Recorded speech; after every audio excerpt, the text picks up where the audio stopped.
There's no need to fear an exam nightmare. David Meredith, Look East. Now, I think that's great, but actually, you see, I'm more than one of those, aren't I? Well, I think I am. You're certainly a musical one because you're always singing. But apparently it is okay to be more than one. David said that it is okay to be more than one. I think that's the nicest thing you've ever said to me, that you recognised it as singing.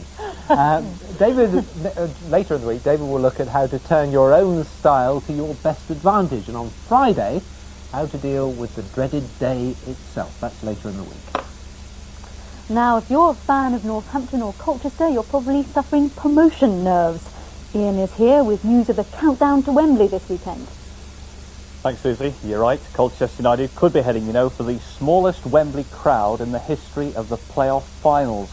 Whilst Northampton will take around 40,000 fans for their game on Sunday, the U's have been struggling to sell tickets for their promotion decider on Friday evening. And Colchester's two main sponsors can't decide whose name should appear on the Wembley shirts. Colchester have many colourful characters in their side, but they won't be wearing all shades of the rainbow at Wembley.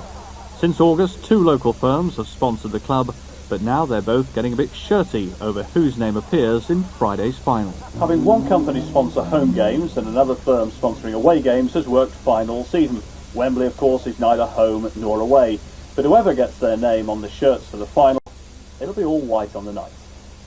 Guardian Direct pay a premium for home games, but assume they'd also be covered for Wembley. I think this is the best deal if it will happen, where we have our shirts, say, for the first half and Ashby's have their shirts for the second half. Because it's neither home nor away, it's the neutral venue, so I think everybody wins that way.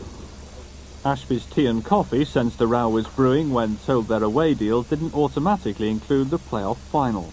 We thought maybe a penalty shootout between ourselves and Guardian Direct at Layer Road with Carl Emerson in goal. The winner having their name on the shirts at Wembley on Friday night.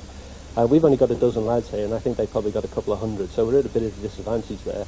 And as any Colchester United supporter will tell you from last year, it'd be awful to go out in a penalty shootout.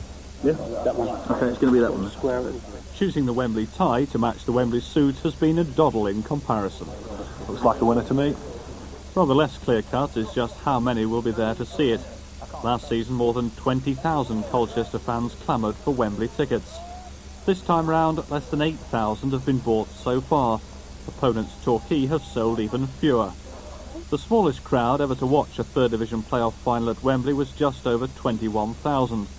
The biggest gate, almost 47,000, featured Northampton 12 months ago.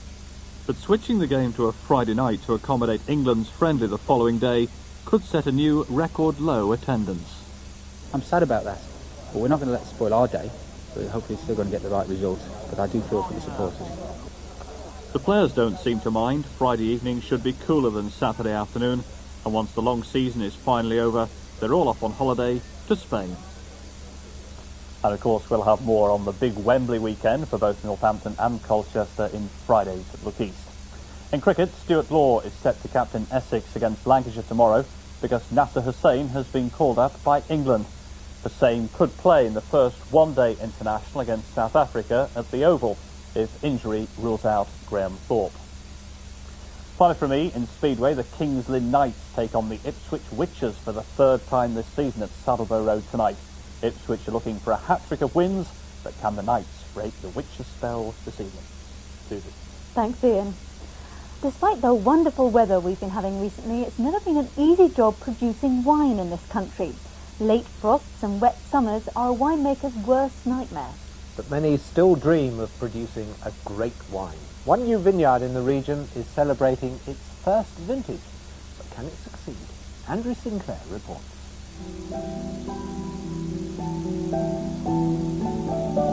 The vineyard at Ickworth House in Suffolk is only 3 years old, but its grapes have already been judged good enough for wine. It's the first time the National Trust has commercially produced wine, the vines lovingly tended by Gillian Sims and Charles Macready. But it's been no easy ride. A quarter of their crop was killed off by frost 24 hours after planting. Last year we had a -4 on May the 27th, which can be devastating to a crop which is really a Mediterranean crop. But this year it's looking much better. We're expecting a large vintage, which for the small site could be about 3,000 bottles. There's around 40 vineyards in the region, covering 125 hectares and employing 65 people. Like the Romans who first planted grapes here, you need a strong nerve to succeed. It is hard work. It does have its dangers and its uncertainties, but the core vineyards are still here and look likely to stay here for some years to come. Providing you can find the customers. Henry Landis is trying to make his vineyard at Puller Market in Norfolk a success. It's proving hard. Because we produce quite a small quantity of wine in comparison to other European countries, it's very difficult to compete on any sort of level playing field with other European countries. And that's the problem. With good foreign wine available for less than a fiver, you need to be loyal to drink English wine. We served it at the Angel Hotel in Bury St Edmunds today. Everyone seemed to enjoy it. People automatically think English wine is not going to be very good, whereas they'll go for French or Italian or German. But I think English wine's very nice. This is wonderful. I thought it was French. At Ickworth House, they're confident there is a market out there of people who want to enjoy the fruit of their vineyard.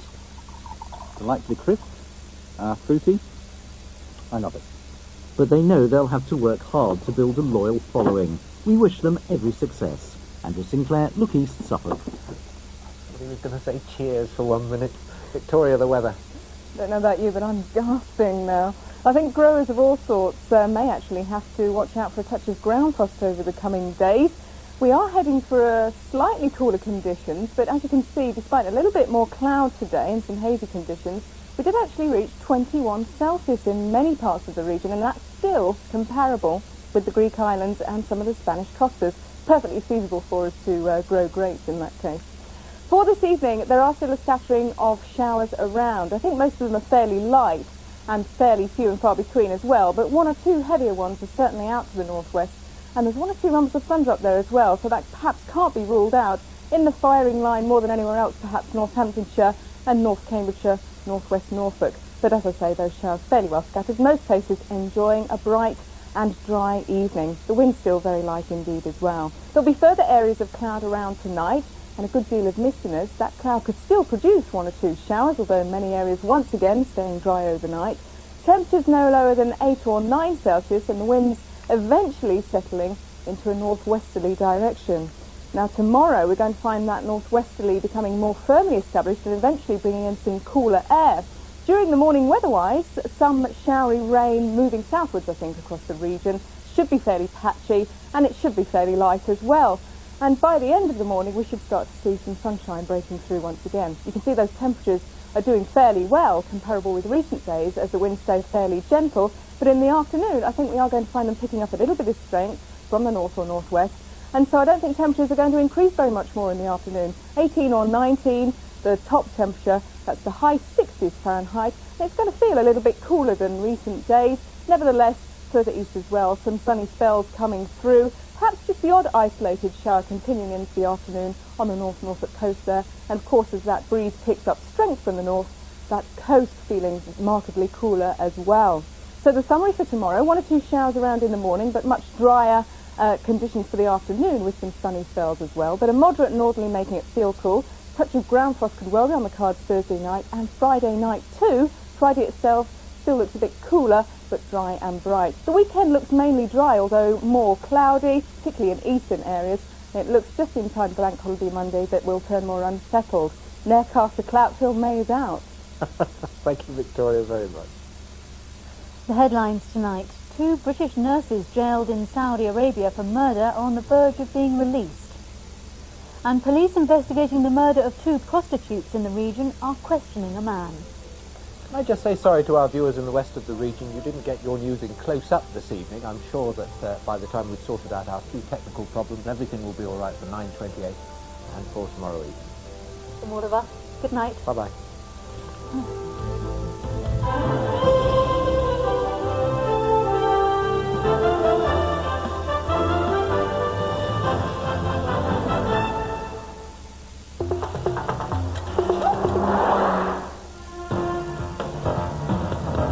Hello. On Out and About this week, we're taking a day out on the fens at March in Cambridgeshire. Stuart White visits a moated mansion house in Suffolk. And TV chef Patrick Anthony gives us another taste of the best pub grub. Mike Liggins goes on and on as he continues his journey around the coast. That's Out and About tomorrow on BBC Two at 7:30.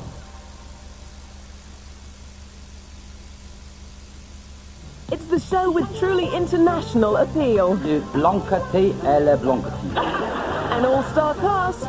Les célébrités des internationales des artistes hollandais. Oui. And an unlimited budget. You make us some Blue Peter. Together one afternoon. The checkbook and pen are in safe hands. You look at Lily and me, Veronica Savage. Never fear, Lily's here. Blankety Blank, Friday at 8:30 on BBC One.